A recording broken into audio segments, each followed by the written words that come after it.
The video clips I'm going to show you were from a very short debate on GB News between Peter Whittle and a BLM activist who was celebrating the fact institutional racism against white people is endemic in the RAF.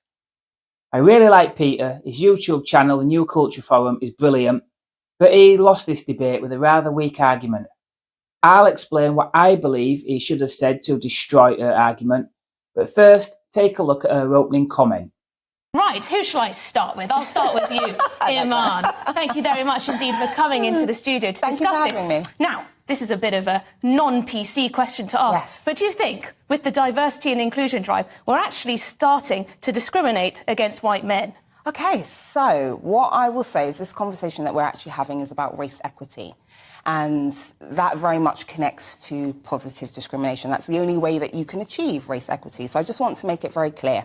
Positive discrimination and negative discrimination achieve the exact same result. And so whilst these initiatives are excellent and more than welcome, as you can tell, they also alienate other races and marginalised communities that also feel aggrieved, and that can cause extra tension. And so for me personally, this comes down to the path of least resistance. Okay, so organisations find it a lot easier to turn race equality into tick boxing and tokenism as opposed to changing an entire culture. And that is where the problem lies. And so for me personally, if you have a culture of prejudice, it's quite clear that you're going to need quotas. And so if you didn't have the culture of prejudice, you wouldn't need quotas. And so for me personally, I don't need a quota from a white person. What I need is for white people to get out of our way. And so, in other words, work on your prejudice and you won't need quotas. Get out of the way? Yes. Peter, you need to get out the way. Yes. She's outed herself as a nasty racist straight away.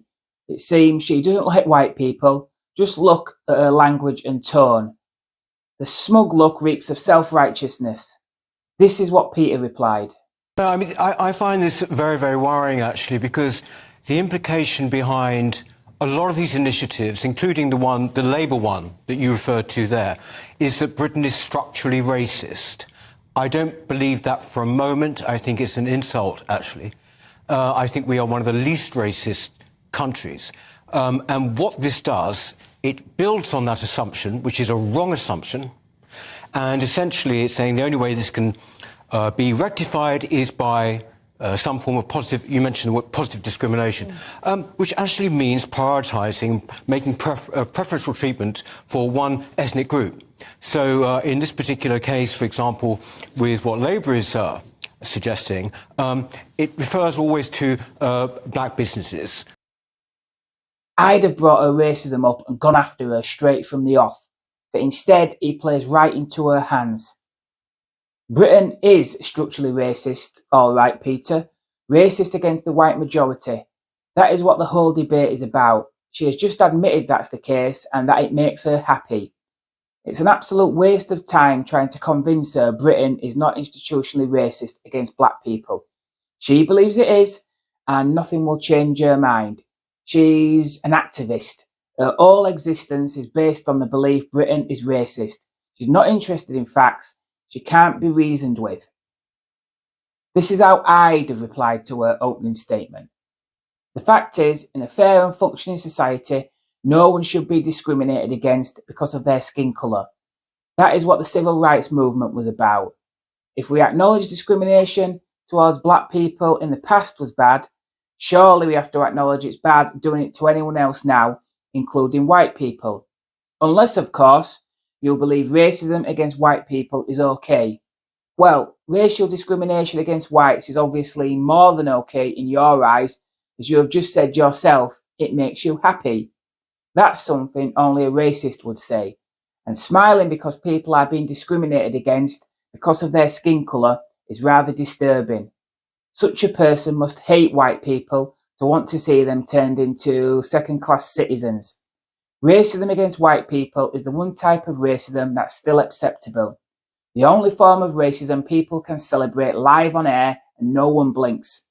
And I don't need anti-white racists who know absolutely nothing about me telling me to work on my prejudice, when it seems they are the ones with the prejudice for certain skin colours, not me. What we as a society need is to get the anti-white racists who are motivated by hatred of this country out of the way. I won't play the next clip because I can't stand her smug tone, but she then says the Ombudsman said women and ethnic minorities face a disproportionate amount of bullying, harassment and discrimination in the military. Peter just keeps beating the Britain is not racist drum with his reply. I would have replied, you said white people, not white men, should get out of the way. That would mean you also want white women to get out of your way, even though you have just admitted they are disproportionately bullied, harassed and discriminated against. I'm sure white women come under the banner of white people, like everyone else with white skin does. White, gay and trans people also come under, and again I quote you, white people, should they also get out of the way. As well as nasty and unfair on individuals, it is also incredibly bad for the country as a whole. If there is bullying, then you address the bullying. Saying the solution is to stop white people from joining the military altogether is something straight out of the American Jim Crow laws. I believe you are just using the bullying argument to turn white people into second-class citizens in an attempt to take down our society. That's evident with every word that comes out of your mouth. The vast majority of this country is white, just by default, and the largest group to choose from is white men. Excluding them from the military, as well as anything else, will severely weaken this country. We live in a time of uncertainty. Imagine we were invaded tomorrow.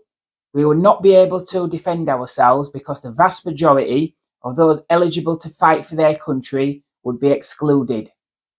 Anyone who says that is okay must hate this country so much that they want to weaken it to see it invaded and conquered. No sane person would want that any more than they would want to put their life in the hands of a surgeon or pilot who was there purely because of their skin colour. That's just me and what I'd have replied. These people are out to take this country down and they are succeeding. Time for being nice has long since passed. The fact that they are allowed to get away with it in 2023 is utterly insane. The presenter was useless, making a joke out of it all. That activist is trying to make you into a second-class citizen in your own country. It's no laughing matter.